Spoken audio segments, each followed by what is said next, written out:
미국 힐링 커뮤니티 교회에서 많은 분들이 은혜를 받으시어 삶의 지혜를 얻고 새로운 삶을 살게 되었던 손동원 박사님의 바이블 메시지 내용입니다. 병들어 몸이 힘들고 어려울 때 영원한 언약의 비밀이라는 주제로 함께 은혜 나누겠습니다. 손동원 박사님이 이렇게 말씀하셨습니다. When we face trials and physical hardships, God's eternal covenant becomes our anchor and strength. 이 말씀은 우리가 고난과 질병 속에서도 하나님의 언약이 우리를 붙들어준다는 의미입니다. 질병과 고난은 우리를 낙심하게 만들지만 하나님의 약속은 변함없는 소망의 근거입니다. 맞습니다. 질병은 단순히 육체적 고통에 그치지 않고 우리의 믿음과 소망을 흔들 때가 많습니다. 하지만 성경은 하나님의 언약이 영원하다는 것을 분명히 보여줍니다. 이사야 40장 8절에 이렇게 나옵니다. 풀은 마르고 꽃은 시드나 우리 하나님의 말씀은 영원히 서리라. 이 말씀은 하나님의 약속이 세월과 환경을 초월한다는 것을 알려줍니다. 정말 큰 위로가 되는 말씀입니다. 손동환 박사님의 메시지를 통해 본론의 세 가지 핵심 메시지를 나누고 싶습니다.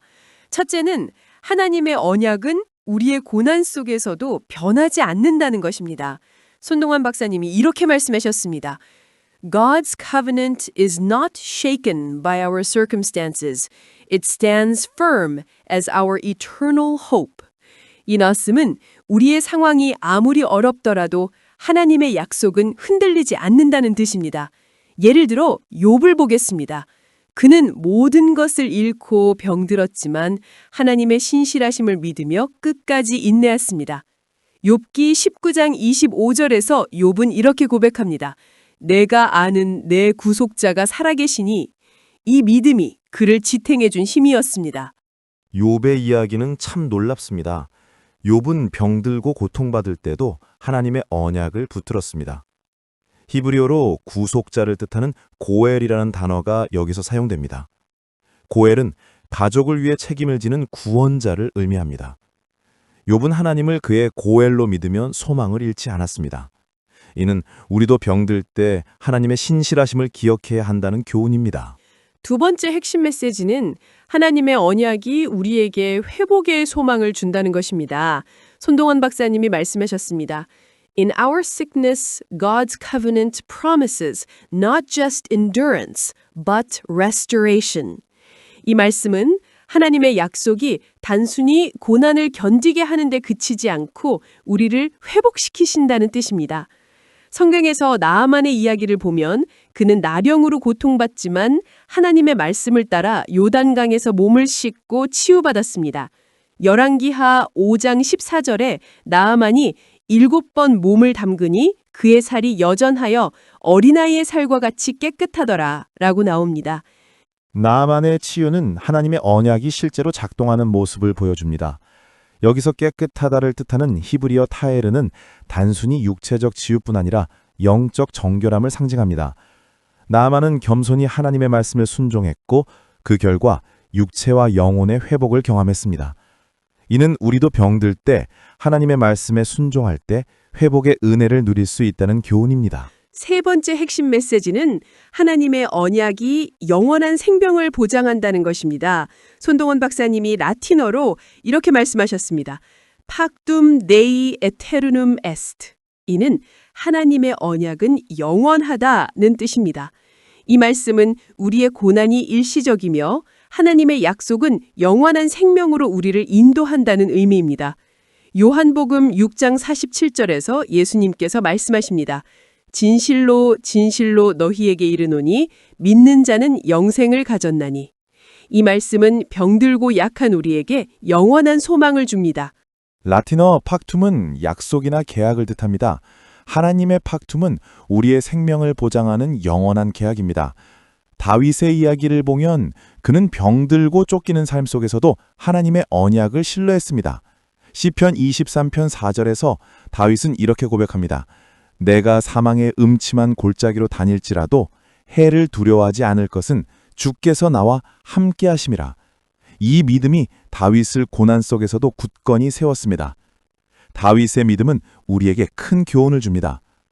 병들고 어려울 때 하나님의 언약을 붙들면 두려움을 이길 수 있습니다. 이제 말씀을 듣고 생활을 적용할 수 있는 실천 원칙 3가지입니다. 첫째는 말씀을 묵상하며 하나님의 약속을 기억하는 것입니다. 시편 119장 50절에 주의 말씀이 나를 살리셨사오니 이는 내 고난 중에 위로가 됨이니이다 라고 나옵니다. 매일 성경을 읽으며 하나님의 약속을 마음에 새기는 것이 중요합니다. 두 번째 실천 원칙은 기도하며 하나님께 의지하는 것입니다. 빌립보서 4장 6절에서 바울은 이렇게 말합니다. 아무것도 염려하지 말고 다만 모든 일에 기도와 간구로 너희 구할 것을 감사함으로 하나님께 아뢰라. 병들 때 기도는 우리의 마음을 하나님께로 돌리며 소망을 줍니다. 세 번째 실천 원칙은 공동체 안에서 서로 격려하는 것입니다. 히브리서 10장 24절, 25절은 이렇게 말합니다. 서로 돌아보아 사랑과 선행을 격려하며 모이기를 패하지 말라. 병들고 약할 때 교회 공동체의 기도와 격려는 큰 힘이 됩니다. 손동환 박사님도 공동체의 중요성을 자주 강조하셨습니다. 맞습니다. 하나님의 언약은 우리의 고난을 이길 힘을 줍니다. 결론적으로 예수님께서 요한복음 16장 33절에서 말씀하십니다. 세상에서는 너희가 환난을 당하나 담대하라. 내가 세상을 이겼노라. 이 말씀은 우리가 병들고 어려울 때 예수님의 승리를 의지하며 결단해야 함을 보여줍니다. 우리의 고난은 잠시지만 예수님의 언약은 영원합니다. 맞습니다. 예수님의 말씀은 우리에게 담대함을 줍니다. 병들고 어려울 때 우리는 하나님의 언약을 붙들고 결단해야 합니다. 그 언약은 우리를 끝까지 붙들어 주십니다. 손동원 박사님의 메시지를 통해 이 소망을 다시금 깨닫습니다.